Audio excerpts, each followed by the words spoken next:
There is a distinct physical sensation that accompanies sudden disappointment. You know it intimately.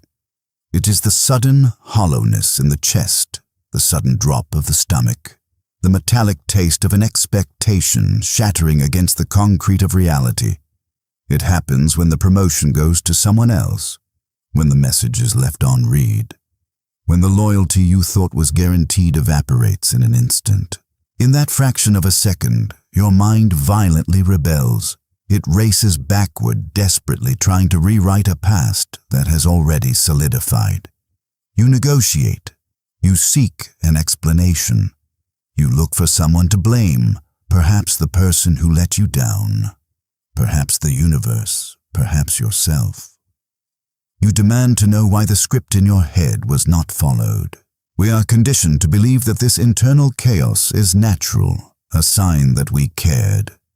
We believe that the depth of our despair is the measure of our passion.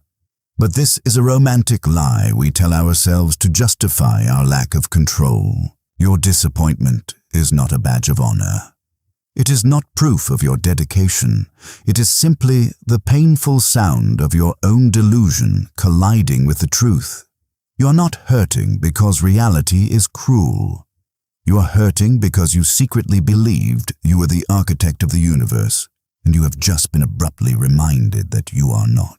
If you want to transmute this sickening feeling of failure into a weapon of quiet, impenetrable focus, you must first stop treating your disappointment as a tragedy.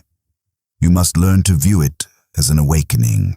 Modern psychology tells us that the human brain is a prediction machine. We do not just live in the present, we constantly project into the future, building elaborate mental simulations of what will happen next. When we work hard, we predict a reward. When we love, we predict loyalty.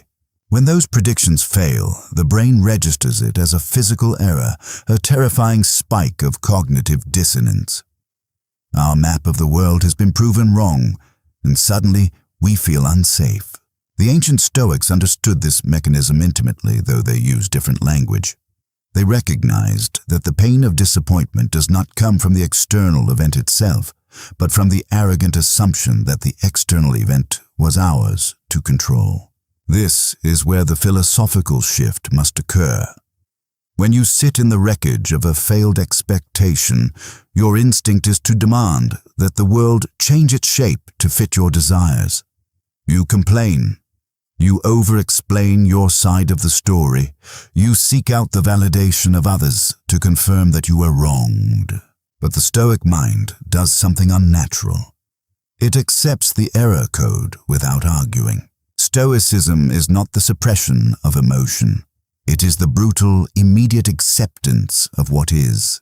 It is the realization that reality owes you absolutely nothing. The transition from chaotic grief to cold, hard focus begins the moment you stop screaming at the storm for being wet and quietly begin building a shelter. It is a profound psychological pivot from demanding a different reality to adapting instantly to the one that has arrived. To reach a state of absolute focus, we must first examine why our minds become so easily fractured. The root cause is a subconscious ledger we all carry. We operate under a transactional illusion. I put in the work, therefore I am owed the result. I was kind to them, therefore they owe me respect. When the universe fails to pay this imaginary debt, we feel cheated. Our focus shatters because our energy is consumed by calculating what we are owed and plotting how to collect it.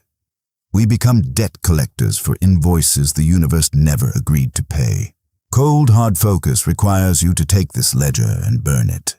You must sever the psychological link between your actions and external outcomes.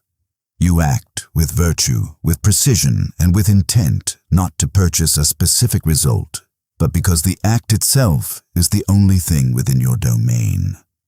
When you truly internalize that no one owes you fairness, comprehension, or victory, the disappointment evaporates. What replaces it is a chilling, unbreakable clarity. You're no longer waiting for a payout. You are simply doing the work. When you face a crushing disappointment, observe closely what it is you are actually mourning. If a business fails or a relationship suddenly ends, you are not mourning the present moment. Right now, in this exact second, you are simply sitting in a room unharmed. What you are grieving is an illusion. You are crying over the ghost of tomorrow. You are mourning the imaginary conversations you were going to have, the future status you thought you had secured, the comfort you projected into next year. You are weeping over a simulation that only ever existed inside your own skull. The Stoic lens demands that we recognize the absurdity of grieving something we never actually possessed. You cannot lose the future because the future is not yours to hold. Once you realize that your disappointment is tethered to a ghost, you can let it go. You bring your attention violently back to the present second. The present is solid. The present is actionable. The cold focus you seek is found only in the immediate reality of the work in front of you, detached from the daydream of what it might eventually yield. When you begin to process disappointment this way, stripping it of its drama, accepting the neutral truth, and returning immediately to the work, you will encounter an unexpected side effect. You will begin to alienate people. Our society bonds over shared grievance. When you are wronged, people expect you to unravel. They expect you to be outraged, to play the victim, to join them in a chorus of complaints about how unfair the system is, or how toxic a certain person was.